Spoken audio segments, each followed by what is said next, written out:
You've been down this rodeo with Donald Trump.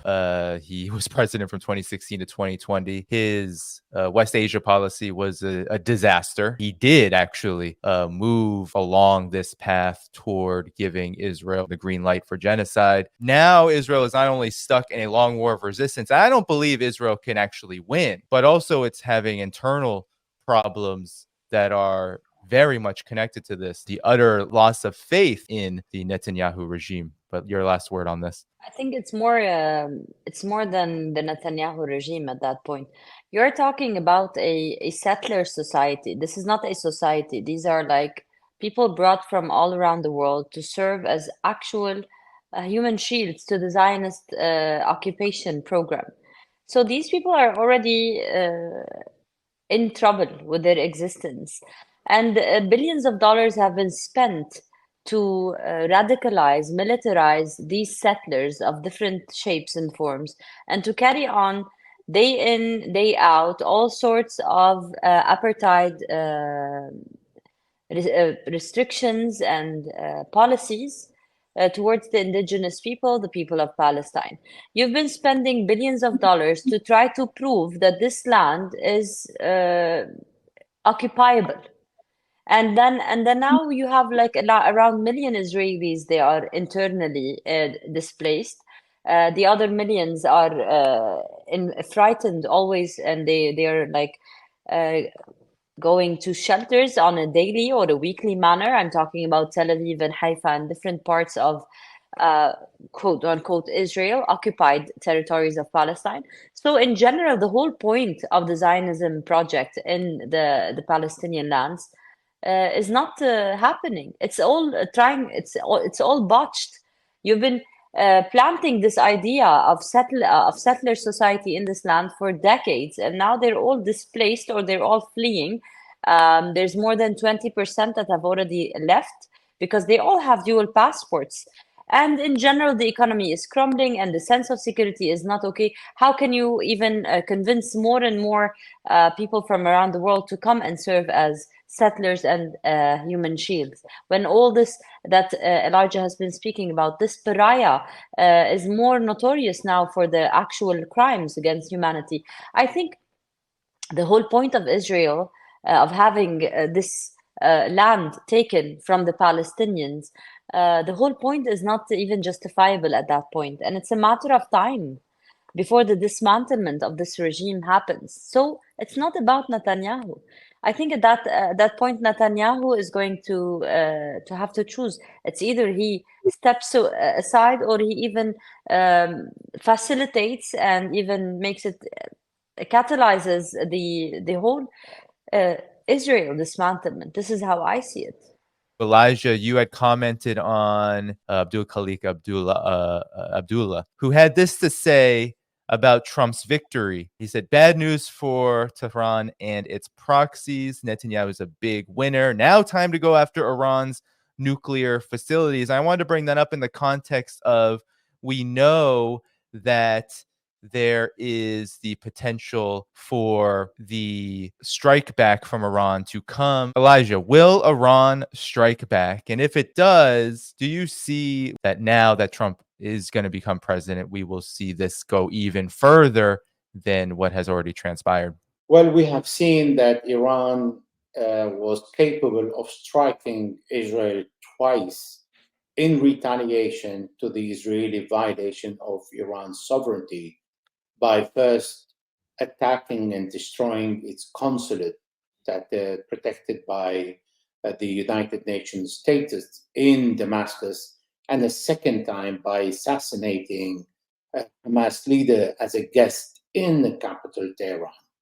And Iran has retaliated in both situations. Now, Israel hit Iran recently, and Iran will definitely retaliate. It's just a question of time. Now, if Trump going to deal with that, he's not going to deal with it before the 20th of January. And we still have at least 2.5 months almost for Iran to retaliate. And I think Iran will retaliate even before that. And the American administration, the current one, is aware that Iran is going to retaliate because they brought the THAAD interception missile system. They brought one battery of 48 missiles, and they are thinking of bringing a second one, because the last time Iran flooded the Israeli interception missiles and managed to cause damage to the Israelis, and the Israeli interception missile system failed to intercept all the Iranian missiles. Now, where this is going to lead us is going to lead to another hit from Israel, because we have seen the Americans bringing another squadron of F-15I, which is a plane that is made for strategic bombardment, which means they can cover a long-range area, and we're talking about between Israel and Iran. Of course, they need to be refilled in the air, but this is the kind of jets that the Israeli would use, and the Americans will support them. Where it's going to lead us is going to lead again to another Iranian retaliation. Why this is happening? It's not happening because Iran wants a war. Iran wants, borrowing the terminology of Benjamin Netanyahu, to escalate to de-escalate.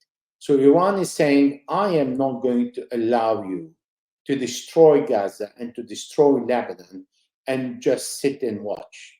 Of course, every bullet fired by Hezbollah against Israel comes from Iran.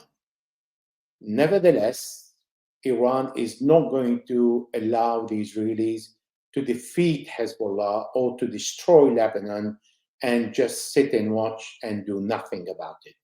So the use of the missile that we've spoke about from the very beginning, Fatah 110, it is a new missile, but relatively old to the new versions that are 110M, and there are other much more modern missiles that Iran supplied Hezbollah with and is allowing Hezbollah to use it. So it is part of the war.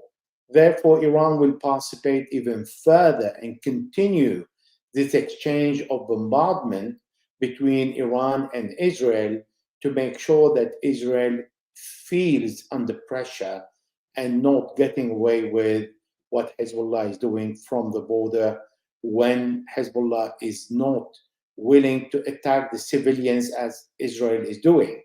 Now that will change the game in the Middle East, because Middle Eastern countries, particularly in the Gulf, are extremely concerned to see Iran winning in this war. Because if Israel doesn't win, it means Iran and its allies are winning, or at least they have not been defeated. And already that puts a lot of pressure on the Middle Eastern countries to see Iran having allies in Yemen, in Syria, in Iraq, in Lebanon, and in Palestine. And now for Iran to dare to bomb Israel, and it happened twice, and it's going to happen a third time, and then continue challenging Israel, knowing that it is supported by the strongest and superpower country like the United States, is going to increase Iran's position in the Middle East. Already in Yemen, Ansarullah, the Houthis, have challenged the Americans and the British, the two strongest navy in the world, that failed to deter the Ansarullah, to stop them from closing the passage of the Red Sea on the Israeli merchandise unless they lift the siege on the Palestinian in Gaza, who are starving, and they are denying food, water, electricity, and medical supply. So already Iran is having the upper hand. And this is where Donald Trump will be useful in the eyes of Middle Eastern countries to interfere. Some that have wishful thinking of hitting Iran, but it's not going to happen, because the dozen of military bases, the US military bases around Iran in the Middle East, they are sitting ducks, and they represent a legitimate target for Iran in case Israel and America start a war on Iran. Ghadi, I wanted to bring you in to talk about how people where you are perceiving this situation, the fact that Iran will strike back against Israel, and that there is now what seems to be a potential back and forth that could lead to all-out war, which is the big concern, of course, for those who are concerned by such things in the United States and should be concerned by such things. What has been the perception of this? Because we've spoken in the past of how Iran is perceived by the West, by the United States, to be essentially, and I pulled up Mr. Abdullah's post about Tehran and its proxies, that Iran is kind of owns the resistance as a whole. But how has, given that there is going to be further and further confrontation between Iran and Israel, how have people been perceiving it where you are in Lebanon? Well, Lebanon, Syria, Iraq, some of the Bahrainis, some of the Kuwaitis, many of the people in the region perceive Iran as an ally. The resistance groups perceive Iran as an ally. It would be called proxy if it is somewhere else. It is our land that is being invaded, or there is trials to invade. It is our homes, our people that are being slaughtered.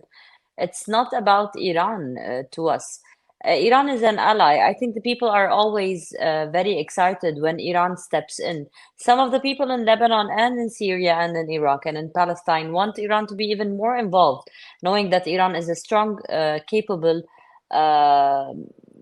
arm industrial kind of a nation, and that it is always holding the banner of fighting the Zionist occupation of Palestine. I think people in general are they trust the alliance that is called the Axis of the Resistance, trusts the Iranian management of its alliance and how it actually articulates it and manifests it. In Syria, in the beginning of the Syrian uprising, Iran had nothing to do with it.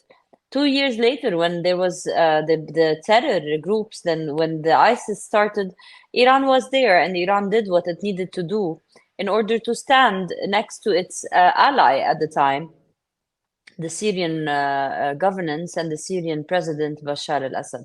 So today, there is more or less trust in the process when the Iranians are involved, given that Iran is not like the other parts of the resistance axis, as in it is a country that has a presence and a Ministry of Foreign Affairs and a Ministry of Defense, and it has a different hierarchy in taking and calling the shots when it comes to actual full-blown and all-out war. The thing is, there's always trials in the region, and actually by the Gulf, by the American alliance, there's always these trials to get inside or to get in between, to divide and conquer between the people of Lebanon and Syria and the actual ally Iran. As they say, see, Iran has left you, it didn't even start an all-out war. So what the West doesn't even see is that people here in the region, they want even more from Iran. They want Iran to use all its weapons and rain down on the Zionist occupation of Palestine. So it's always about the perspective when talking about Iran. And the alliance is not new.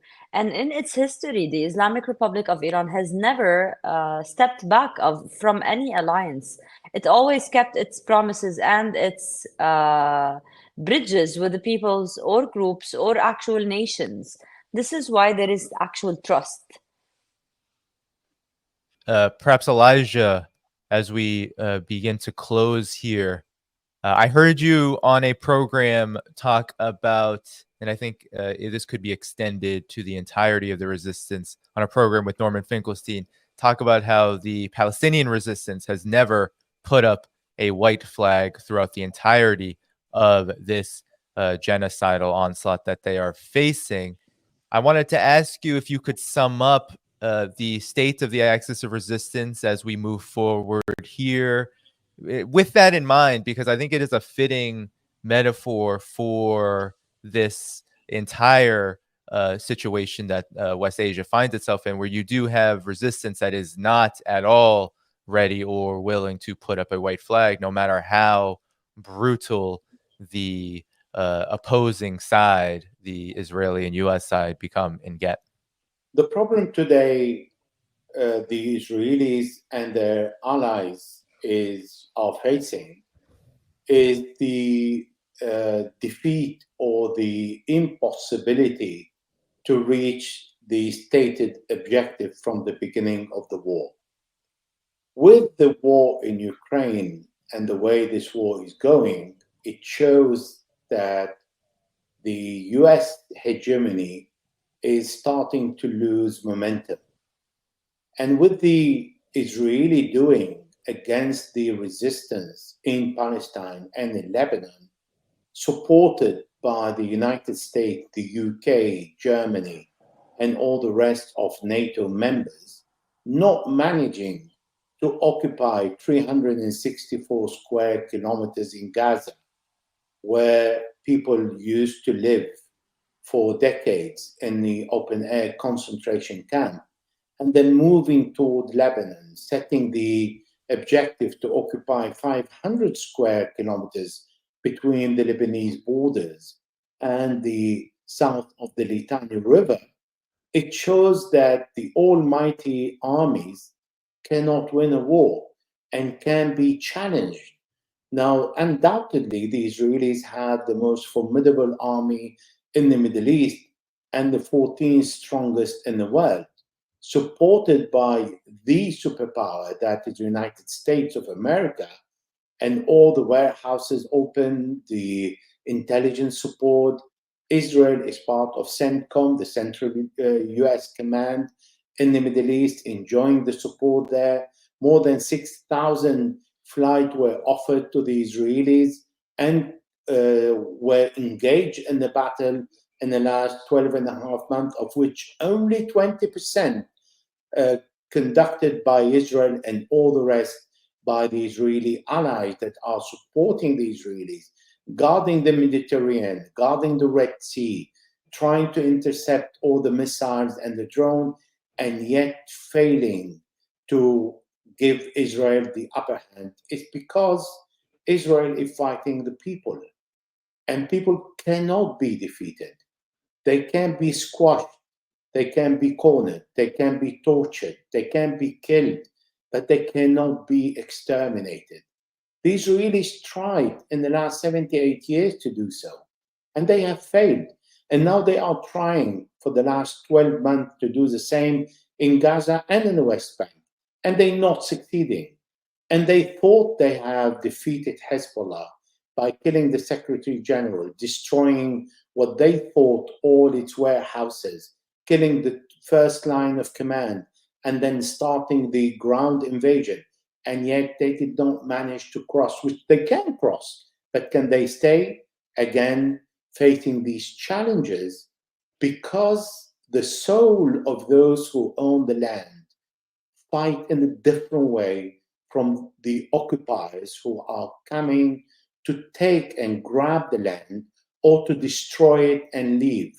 But the Israelis manage to win something, the hatred of the people they are dealing with in Palestine and in Lebanon, who will never forget the level of criminality, because we've never seen the Israeli reaching that level of criminality in all its existence since 1948, despite the massacres they have committed in Palestine, building garages over the cemeteries and pushing people to refugee camps, because this is what Gaza is about, spreading the Palestinian all over the world in different camps in Lebanon and Jordan and Syria and in other parts of the world. And yet they failed to submit the Palestinians, and they failed to submit the Lebanese. This is why the resistance will not raise the white flag, because raising a white flag against this level of atrocity and criminality, it means being killed the next day in different ways. So these people who are resisting today prefer to be killed in the battlefield or live and fight the Israelis. Because when the Israelis are treating the prisoners in a way that they are starving them, they're allowing them to die in jail, They even sodomize them. And on top of that, the person who is responsible for committing this atrocity against the prisoners is received by all the Israeli medias with his face uncovered and received like a hero. How do you want the Palestinians and the Lebanese to shake hands with this kind of people? They will never do that. And who told them not to do that? The Israelis themselves, by showing the level of criminality they can reach. You know, everything that you said, Elijah, is just so spot on, and just makes me think of just so many resistance wars in the past, so many attempts from aggressor countries like my own, the United States, for example, in Vietnam and elsewhere, where that resistance, that aggression led to just stronger and stronger and stronger resistance until the United States, especially in Vietnam, could no longer engage in what it was doing, these atrocities, these war crimes, this attempt to subdue essentially the entire population. But Elijah, before we go, I wanted to ask you just one brief question. You know, we haven't talked so much about the Palestine situation, especially when it comes to northern Gaza. My one brief question is, given that we have what seems to be this axis of resistance, which has many, many, many fronts, how does, for example, what Iran has been doing in terms of trying to establish deterrence with the Israeli regime and in terms of aiding the resistance, how does this connect to the overall resistance in Gaza? Because you've been covering this very, very, very closely, and I feel like it just hasn't been getting the attention it deserves. So I'm wondering if you have any thoughts about that and connections. The Iranian constitution, Article 153, 154, imposes on Iran, because this is what Iran imposes on itself, to support all the oppressed people around the world. The Palestinians, in particular, were given a special treat. In 1979, in February, the embassy that belongs to Israel was given to Yasser Arafat and was the first Palestinian embassy in the world in Tehran.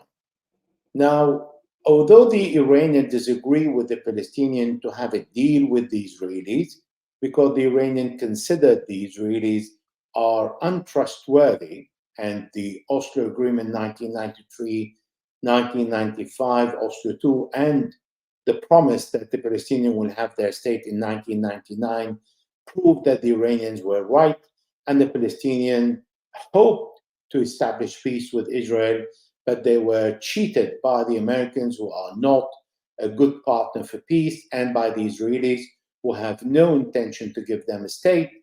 The Palestinians still believe in two-state solutions. And those who think that Hamas said they want to exterminate and destroy Israel is not true, because in 2018, there is a communique by Hamas saying, we accept the two-state solutions. And accepting the two-state solution means recognizing Israel as a state. Now, that goes against the ideology of Iran, but Iran doesn't have a say, because it's up to the Palestinians to decide what they want to do. And Iran did the same with Lebanon. 1982, when the Israeli invaded Lebanon, Hezbollah was created in 1985 as a power to fight the Israeli occupation. Iran did not exist in 1982 in Lebanon. It came to help the Lebanese to the Lebanese demand, who asked the support of Iran. So again, the Iranians support the Lebanese in their objective to push the Israeli out, and they managed after 18 years, but the Israelis still occupy part of the country and part of the south of Lebanon, and the Lebanese want the Israeli out, and the Palestinians are asking for a two-state solution. The proof we have that Israel is not willing for peace is because what's happening in the West Bank, where there is a Palestinian state, supposedly, recognized by the West, recognized by the Americans, and should have been recognized by the Israelis, who no longer recognize the two-solution state per the vote of a Knesset 97 vote that said no to state solutions, and recently 57 cancelled completely the idea of a Palestinian state. Therefore, the Palestinians don't have a choice. Hamas is not in the West Bank. It is a lie that the Israelis are fighting Hamas. The Israelis are fighting the Palestinian people. They are killing 43,000 in Gaza, and they're not Hamas. There is a small part of Hamas. They wounded more than 150,000, and so many thousand are under the rubble. These are not Hamas, they are population. Israel bombed the 10 UNRWA schools, they're not Hamas. Again, ethnic cleansing the north, it's again pushing the population that remained in the north and has no place to go. More than 100,000 were asked to leave. That is ethnic cleansing because the Palestinians are not allowed to stay in Palestine. And that is what the Likud party in 1977 manifest on the Jewish library state clearly that the presence of the Palestinian is a threat to the national security of Israel and that the West Bank belongs to Israel. So in the light of all that, Iran is in the Middle East to help those who want to stand for their right. The solution to get rid of Iran is very simple.